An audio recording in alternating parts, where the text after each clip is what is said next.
welcome. You're watching NewsX World and I'm Megha Sharma. Let's take a look at the top headlines.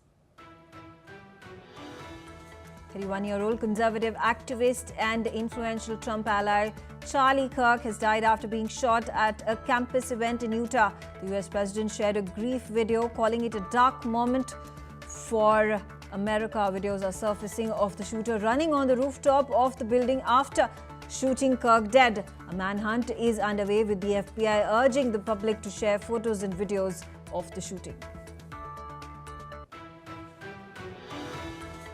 Seoul has confirmed that hundreds of South Koreans detained in a massive US immigration raid were being released and were set to be flown back home on a charter flight.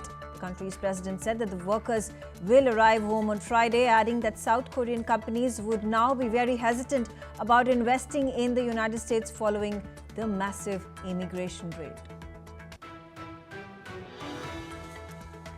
The UNSC will hold an emergency meeting following Poland's request following a Russian drone raid on its territory. Poland said it would restrict air traffic in the eastern part of the country after it shot down drones that violated its airspace during the Ukraine attack. The former Chief Justice of Nepal, Sushila Karki, has now met the army chief amid speculation that she is going to be picked as the interim Prime Minister of Nepal. Talks between the army chief and the Gen Z protesters will also resume today. Curfew in violence-hit regions, including the capital Kathmandu, has been extended till Friday morning.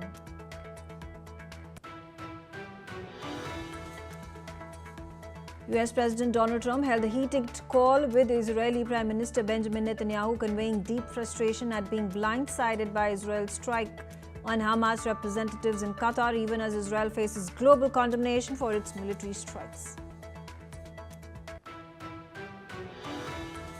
At least 35 people have been killed after Israel carried out airstrikes in the Yemeni capital of Sanaa, a day after targeting Hamas leaders in Doha.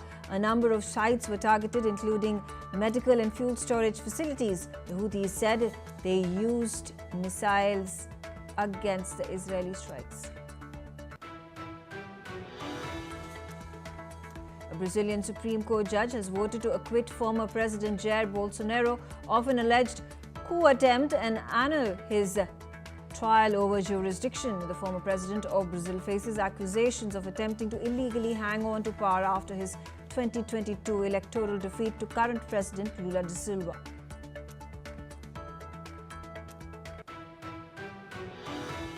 France's new Prime Minister Sébastien Lecornu's first day in office was marked by widespread street protests against President Emmanuel Macron, with demonstrators clashing with the police. The deployment of 80,000 police officers broke barricades and dragged hundreds of protesters into custody, even as flashpoints multiplied.